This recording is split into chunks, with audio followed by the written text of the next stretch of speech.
Hello, my name is Mike Hurst from Highlandsville Farm. Today we have in front of us a Japanese wheat bean maple, and I'm going to tell you how to water and how to fertilize it. When we fertilize our plants, we usually fertilize them about once or twice a year. The first time is just to make sure that it's the right color, and the second time is for next year's growth. The reason that we are concerned about fertilizing for next year's growth is that the Japanese maple is considered to be a determinate plant.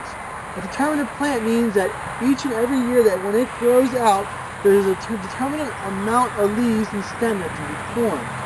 And that the determined amount of leaves and stem formed is determined by last year's growing season. If the growing season from last year was a good growing season, the plant makes many new leaves and stem parts for the next year. And those new leaves and stem are stored in the bud. So when the bud forms, it's very important that it has enough water and enough fertilizer in the system of the plant to make lots of new parts for next year. When we fertilize for next year, we usually fertilize in about early August. That way that the fertilizer can get into the soil and get into the plant system. Because in about late August and into the fall time is when the buds start to form.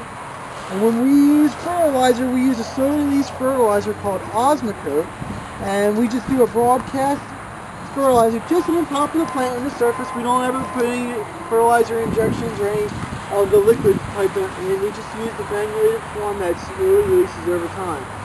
Usually, Osmocote comes in different colors for different years, and we can see here we have some green and we have some white. The green stuff's from this year, the white stuff's from the other year. That way we know if we fertilized it or not. And when we fertilize, this is just an example of some Osmocote, we just pour it in our hand and we just do a light broadcast just over the top. Kind of like that, just making sure that there's enough fertilizer on there for it to last most of the year. Well, Osmocote comes in different kinds. You have to read a label for how long each one lasts and for the strength. The other topic we're going to talk about is how to water these guys one after you plant them. When you plant them, you should make sure that when you dig the hole out, just dig it a little bit wider than the pot itself, so that when you set the pot into the ground, there's a good gap between it, and you can fill in the dirt in between the pot, the plant, and the surrounding soil, making sure that there's no air pockets in there. You don't want to compact the soil around. You just want to use your shovel to work the soil into the ground, getting rid of all the air pockets. After that, give it some water. That way it settles nicely. And after planting, make sure you go back and keep the ball moist.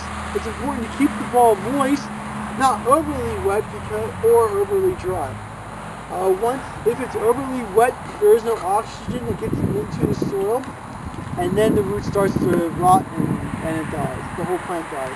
If it's too dry, the roots no longer grow and the plant wilts, and roots don't have cuticles on them, so once they dry out, they're toasted.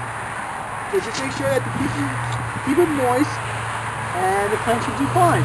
If you have any questions about the Japanese maple, just give us a call at 215-651-8329. Thank you. We're here at Highland Hill Farm on Route 313, and these are our real nice looking burning bush, Euonymus alatus compacta. These are about 4 foot high, 4 to 5 foot high, and they're a heavy plant here.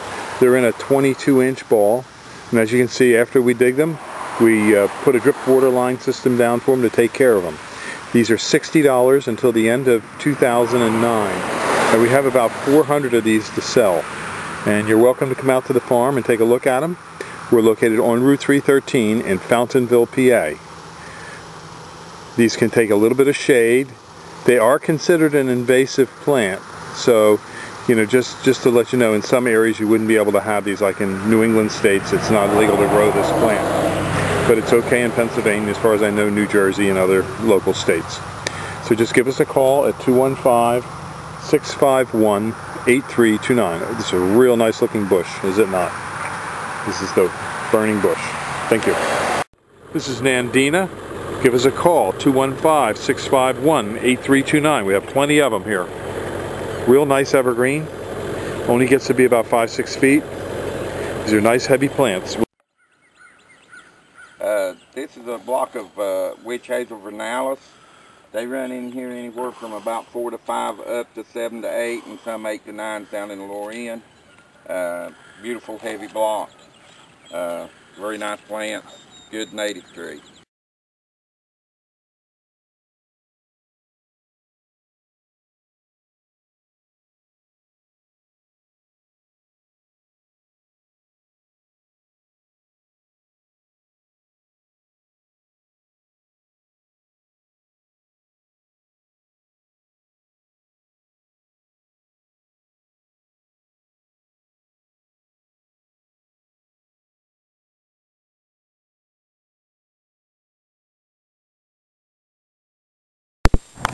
These are 3-foot Leland cypresses here at Highland Hill Farm on Route 313 in Fountainville, PA.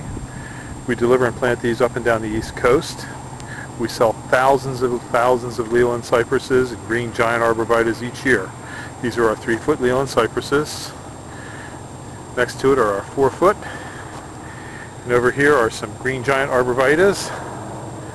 And we have thousands of trees, plants, and shrubs for you, as well as lots of landscaping stone and other materials.